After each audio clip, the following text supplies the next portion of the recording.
Picture motherhood for a minute, and what comes to your mind? You see a new mother blissed out about holding a baby in her arms, having forgotten all the pains, aches, and discomfort of her pregnancy the moment she sees her baby.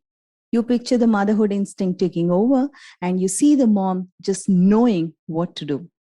I'm sorry to break this to you, but this picture is totally based on the social conditioning you have received. The reality of motherhood can be very different. It need not be all joy and contentment.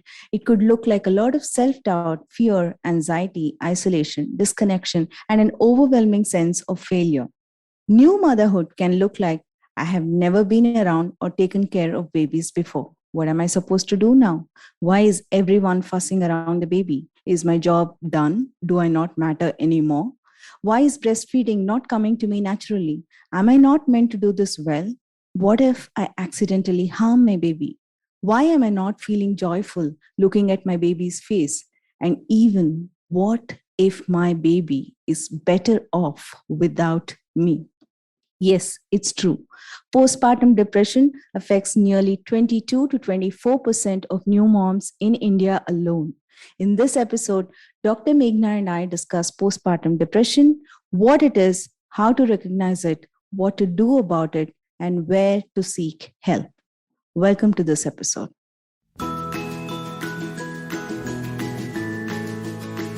Almost every job in the world requires training, except parenting. You need to learn parenting on the job, and that can be really hard. Here on Big Talk about Tiny Humans, we want to help you navigate the world of parenting better and make your lives a little bit easier. Hi everyone, I'm Meghna. And hi, I'm Devishobha. Every week we bring you the best research on parenting, top tips from experts, and actionable strategies to confront the numerous challenges that all parents and educators face. So let's get started, shall we? Hi Meghna, how are you doing? Good, Shobha. How are you? Doing good. Doing great, in fact. And congratulations on your LinkedIn selection for the Creator Accelerator Program. This Thank is you such so great much. news. I know. I'm absolutely chuffed, and we have already like the 200 of us. I know that's a huge number, but we've been selected from all over the country, and we formed a group. And the kind of interaction and the learning that's happening on the group is just another level. So yeah, can't wait to start off that 10-week program. Yeah. Hey, can I share a secret with you? From my circle, I think I've seen like 4 or 5 people into this program. And some of them are telling me that just these discussions are overwhelming them, and they are like, having anxiety and panic attacks. No. So yes, it can get overwhelming as well. See, that's what we're talking about today. Any experience, can be very good for some, but it can be a mixed bag for some others. And that's okay. I think the point is just to take from it what you can. I mean, there are days when I can't keep track of 2,000 messages every day. It's just not possible. But, take from it whatever you can and you'll be okay. But yes, I agree. It can get overwhelming if you just let it play. Like if the expectation that you set for yourself is, I have to read all the messages in the group, in all the groups every day. That's too unrealistic. And 200 and learning from 200 experts. Oh, that can be a great experience and an overwhelming experience. Exactly. Yes, absolutely. Hey, and I also wanted to know, how did your mother's surgery go? Oh, actually, it's been postponed to next week. Oh, I mean, this week. Oh, okay. There was some insurance stuff that she had to get sorted before going in for the surgery. So it's finally happening this week.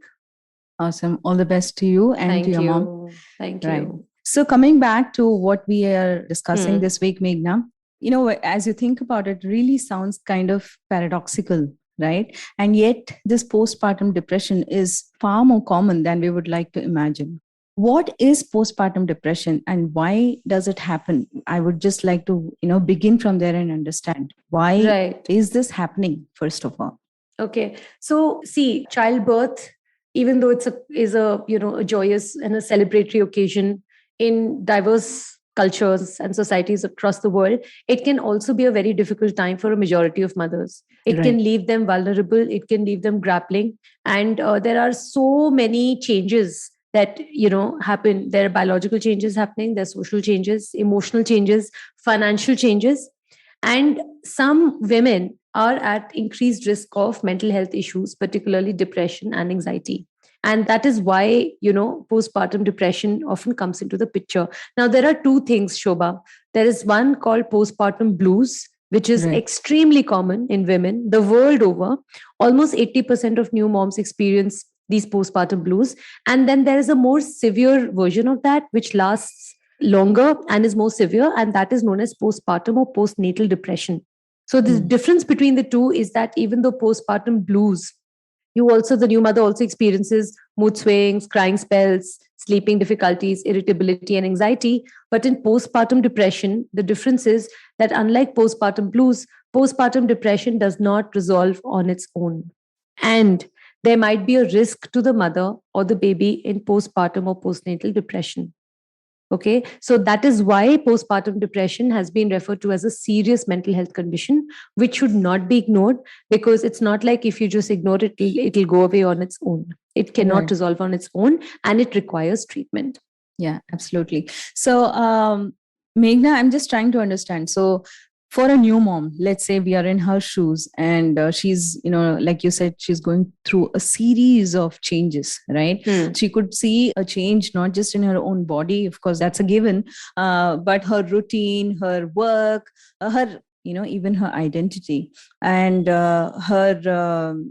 she could see the changes happening in her family, the way they perceive her. Right now, she's suddenly supposed to be more responsible. She's supposed to just know what to do. So, for the mother, how does she understand the difference between, a sense of overwhelm just because of the changes and the more lasting symptoms of depression, as you just explained? So I think that's a very good question. And I think the answer lies in how the mother herself is able to cope with all the changes. So, yes, there are, clinical criterias and diagnostic guidelines. And we say that, postpartum depression, you have to experience the symptoms for at least 2 weeks for us to make a, diagnosis. And what are those symptoms? You're feeling sad, hopeless, helpless, you're feeling sluggish and tired most of the time, you have difficulty sleeping, you have difficulty eating, you have difficulty concentrating, you're crying for no reason, you don't really feel like bonding with your baby, you're feeling perhaps even very anxious about the baby, you are feeling that you're a bad mom, you're feeling that you might actually end up harming the baby or some harm may come on the baby. So all of these symptoms are experienced by the new mom in PPD or postpartum depression for at least 2 weeks. And the way one recognizes that this is not just because I'm going through regular changes of motherhood, but this is something of a serious mental health condition is one simple thing. Am I able to cope or not? It's as simple and as, difficult in a way as that, because even if so, diagnosing PPD is not your job. It's not your family's job. If you feel that you are not able to cope with the host of changes that motherhood brings, it's okay to seek help. Right. If you're feeling, guilty or ashamed at not taking on the role of a mother naturally or easily, it is okay to reach out for help. As you mentioned in the beginning as well, we have these unrealistic and idealized societal representations of pregnancy and motherhood, right? And that actually exacerbates the guilt that new moms often experience. Oh, I am not, like those smiling women who hold their, cuddly bundles of joy and are so feeling so blissed out. I didn't feel like that when I held my baby for the first time. When I put my baby to my breast for the first time, my baby did not just immediately start suckling like they show in the movies. I actually struggled with breastfeeding. So if you're experiencing any of these difficulties and struggles, reach out for help. It is not your job to diagnose yourself. It is the psychologist or the psychiatrist's job. But the only simple criteria is if you feel you cannot do this. And it's okay to feel like that, but just don't, keep hiding that feeling inside of you. Thank you, Meghna. That was really insightful. And it's time for a short break. And when we come back, we're going to talk about what really causes PPD. How does a mother really feel? What can she feel? And what's really normal in the range of PPD emotions to feel? How can she recognize symptoms, and why and how the family can recognize the symptoms and how they can support the mother? Come back soon.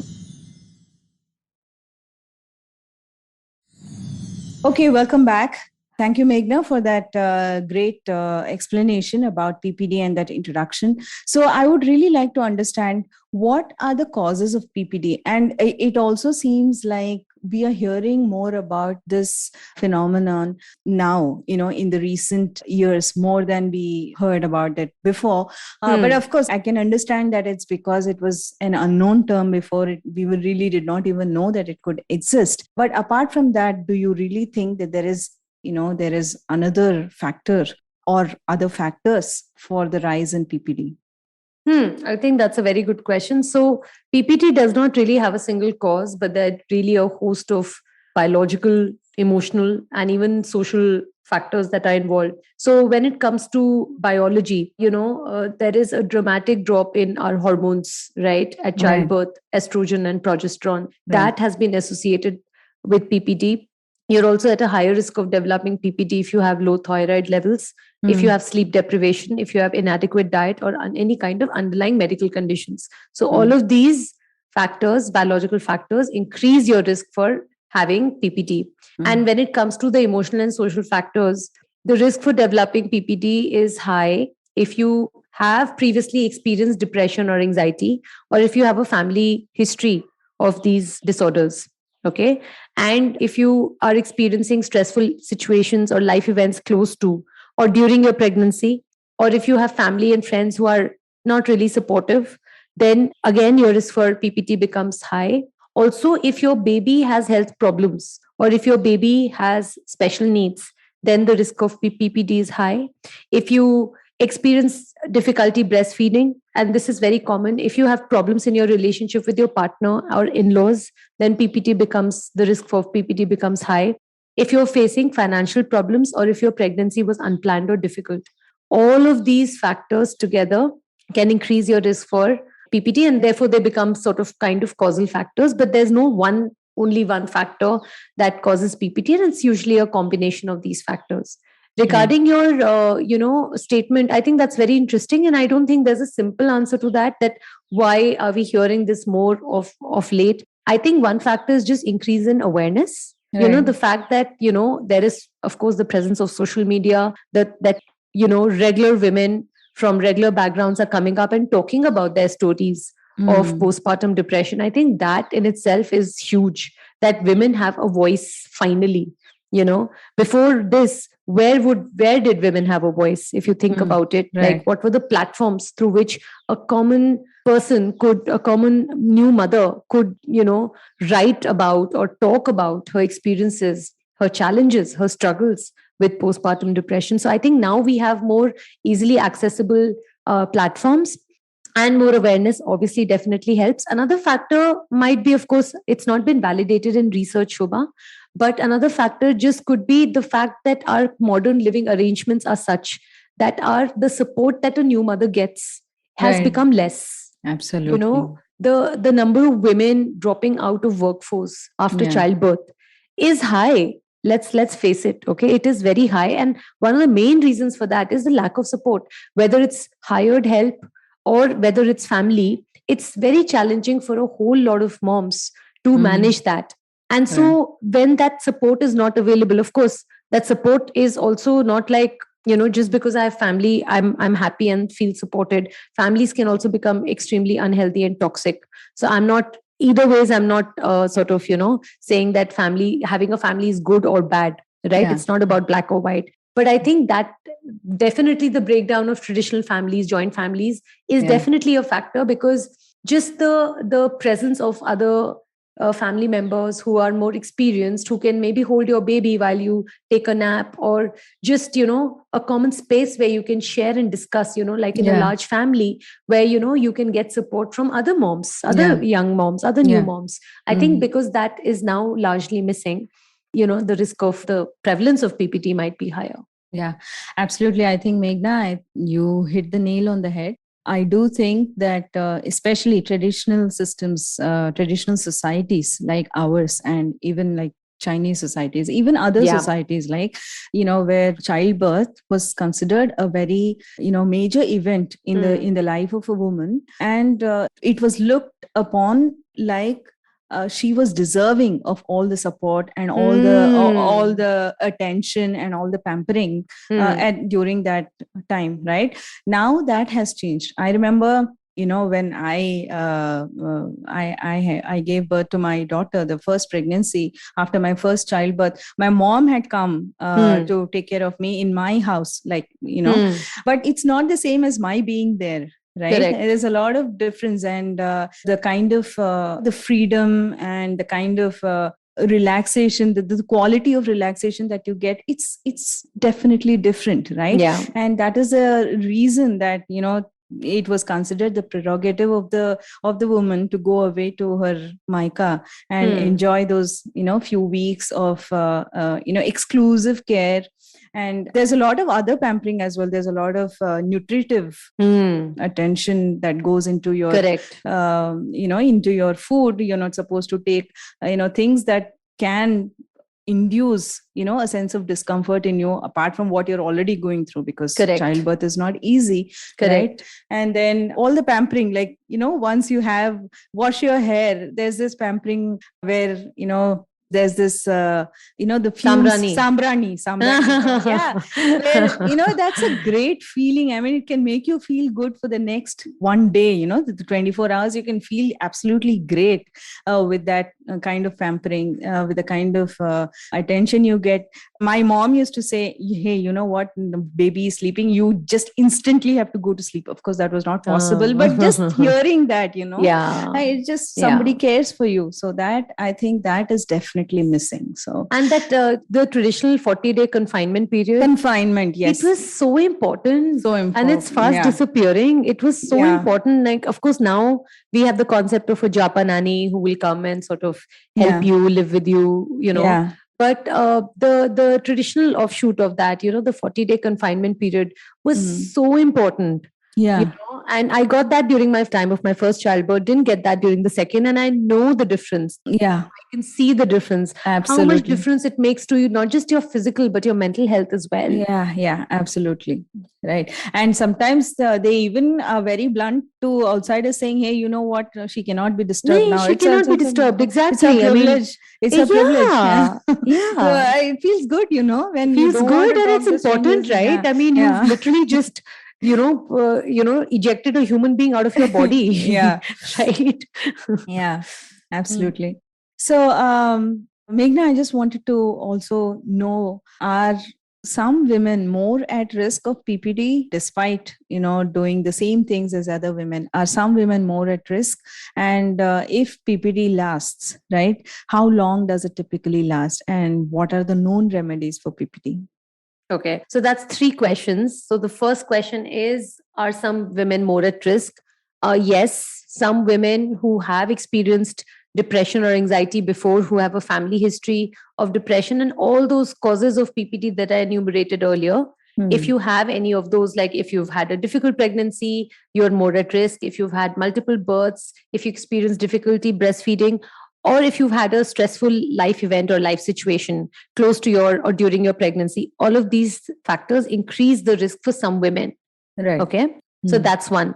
Your second question was, what was your second question? How long does it typically last? How long? Honestly, actually totally depends on the kind of support that you receive. Right. Yeah. So I've, seen, like, diagnostically, there is nothing like, it should typically last like 2 to 6 months, nothing like that per se. But it's like regular depression, right? The severity of the depression will also play a factor in determining the duration.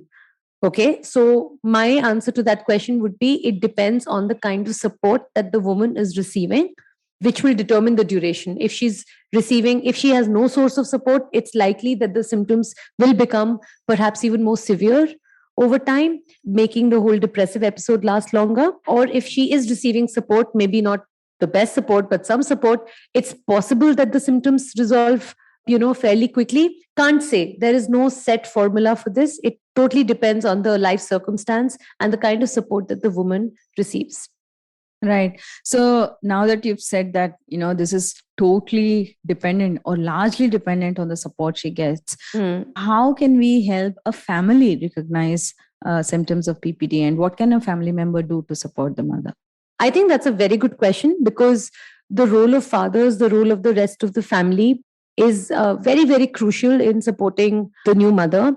I think just the fact that, ask the mother how she would like to be supported, ask the mother how she would like things to be done, balance that with, how you think, you can support the mom. I'll give you an example. So if you largely know the baby's, the routine, after first few weeks, the mother and the baby fall into a routine. There's a particular time they wake up, then feeding happens, then maybe she bathes the baby or somebody comes to bathe the baby. So there is a certain sequence to the events. Usually there's a certain routine. So the family or the partner can be really supportive in sort of, for example, taking over some bit of the duties, right? For example, cooking. Who will cook in the house? Who will clean in the house? Right? All the responsibility, if it's falling on the mother herself, it can become very difficult for her. Right. For the night wakings, right? When the baby has not learned yet to sleep the whole night. And that obviously does not come immediately, not in the first 6 months. So how is the partner, how is the rest of the family pitching in? Are they taking over the, feeding, burping, diapering routine for a few hours every night so that the mother gets a few hours of extra sleep? How are they ensuring that the mother is eating, a good, healthy diet? Because that is super important for her to be able to make breast milk. Is the mother able to get some, are you, able to take care of the baby for some time, so the mother is able to get some light exercise such as yoga or walking done, so that she feels good about her body, which, and body image takes a beating usually after childbirth, because your body completely changes and nobody in fact even warns you about it. Is the mother getting adequate sleep? So all of these, there are many, many ways in which family can be sensitive to the mother's needs and take over a whole lot of duty and responsibility, because one of the biggest things that the mother is doing is she's literally with the baby 24/7, and she's feeding the baby. Even if she's not breastfeeding the baby, even if it's formula feed, even then it's not easy. So family can really pitch in and help the new mother. Absolutely. I think this brings to mind one of my contributors on the Kidskinta platform. She had written about PPD, and her experience was overwhelmingly about, something that you spoke about. Her disturbance was, obviously she was depressed, right? But she didn't know she was depressed. She was just crying, right? And she describes an episode where, she's sitting with her mother on her one side, I don't know, right or left, and her husband on the other side. And she's crying, right? After the birth of her baby, she's crying, and her mom is really concerned. She's like, why are you crying? Right. And obviously she's perplexed. She doesn't know what's the cause of her sadness. And her husband just says, you know what, let her cry. And the pain with which she had expressed that, right? Her pain about him ignoring her sadness was more than, the pain of itself. I mean, that is a memory that she relives with a lot of pain again and again and again.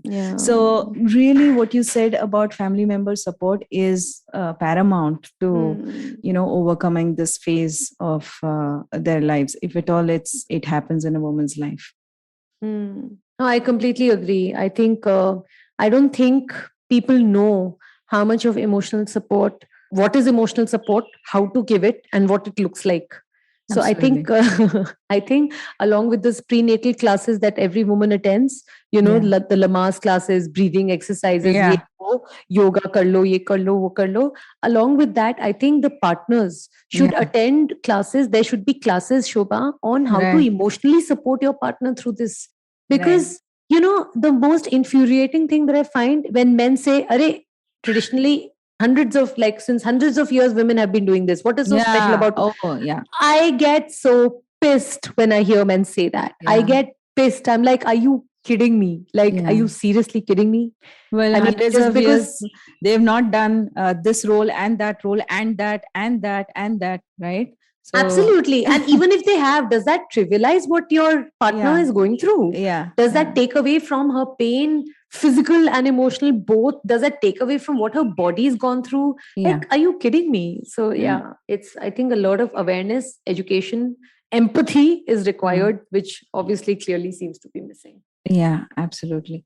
So thanks, Meghna, for that. I would just like to understand what are the strategies that women and their families can employ to get through this phase of PPT. Yeah. So there are 3 kinds of strategies that I recommend to, new parents. And I've acronymed them as SAD, SAD. Okay. So S stands for support, A stands for activities for well-being, and D stands for daily activities. Let me actually start with daily activities. Daily activities are nothing but your diet, sleep, and exercise. When it comes to diet, it's super important that you eat a healthy diet, fruits and vegetables every day. You say no to caffeine and alcohol. You snack on light and healthy food items, and you avoid going for longer periods without eating. When it comes to sleep, I know that is the biggest pain point of new moms. It's very difficult for them to get enough sleep, but it's super important to schedule as many quick naps by giving the baby to some family member or your partner, and stick to a regular bedtime routine for yourself and your baby. When it comes to exercising, I know this is again a very, very ignored area. You're like, it's the last thing on your mind, right? But it does make your body and your mind feel better. So opt for a personal trainer or yoga therapist at home. Any kind of walking, even light walking or yoga every day really helps. So that is about D, daily activities. Now let me come to A, which is activities for well-being. And what are activities for well-being? Because so much of toll, hormonal changes, and so much of toll is happening on your mental wellness, mental health. It's super important that you actually take care of your mental health. So practice meditation. It'll help you feel better. It'll help you regulate your sleep. You can try some deep breathing, some simple meditation exercises, which are available on apps. So many apps for free. And you can listen to them for a few minutes every day, even in fact while breastfeeding. You should pursue activities that you otherwise enjoy, even if you don't feel like doing them. I remember I would do a lot of reading. I would do a lot of listening to music, because, those are the things that would help me feel better. New moms can do anything that they enjoy. You don't have to, if you enjoy painting, you don't have to really obviously make a whole painting. There's no time for that. But whatever little you can do. And practice self-compassion. Be realistic about the tasks that you can get done in a day. Be kind to yourself. You taking care of yourself along with your baby is your priority, not just your baby. I know that in the initially when you were introducing the topic, you said that nobody really asks about the new mother because attention totally shifts on the baby. That is so true. That is so true and so sad. And it's very human. It's really human to feel that. Even if it's your own remember baby. This. Nobody asked me, like, how am I doing? Nobody, except for my mom. Nobody would ask me, how am I doing? Right? So I think taking care of yourself and being kind to yourself and practicing self-compassion becomes super important, right? So that's activities for well-being. And now let's come to support. Support is basically asking family members and friends to pitch in practical support, right? Babysit my child while I get a nap, or help me with some chores while I'm able to exercise, or, even an hour of a break from your regular tasks, which you can spend relaxing. It can really refresh you, and it can really lift up your mood. Also, it's very important to keep the lines of communication open with your loved ones. Confide in your partner. Tell them what you're feeling. Tell your family members, tell your friends.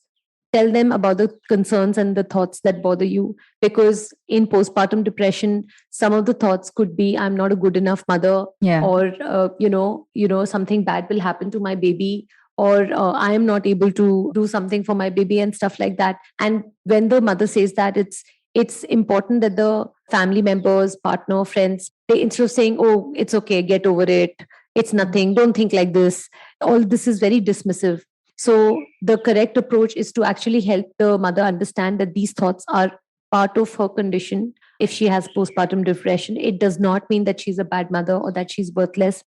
And help her distance herself from these negative thoughts by saying that these negative thoughts are not you. They are your depression talking. They are not, that they don't mean that you're a bad mother or a bad person, and of course to validate her feelings and respond to her with empathy. Yeah, right? absolutely. Yeah. So that's about, and of course in support, of course, come two other very important things, again often ignored: meeting with other moms.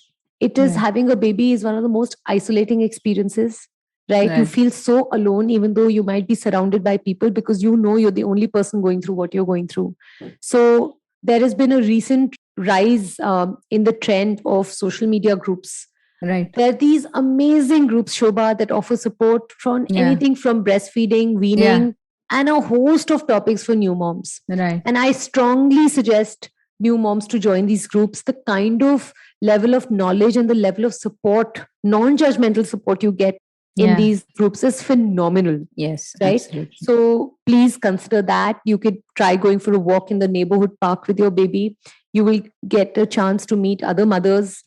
So that is basically meeting other moms online or offline really helps. Yeah. And of course, also included in support is professional help. Right. Right? Instead of struggling alone for the fear of being shamed, oh my god, that why are you sad, you're supposed to be happy, I'm supposed to be happy because I have a Yeah. baby. Yeah.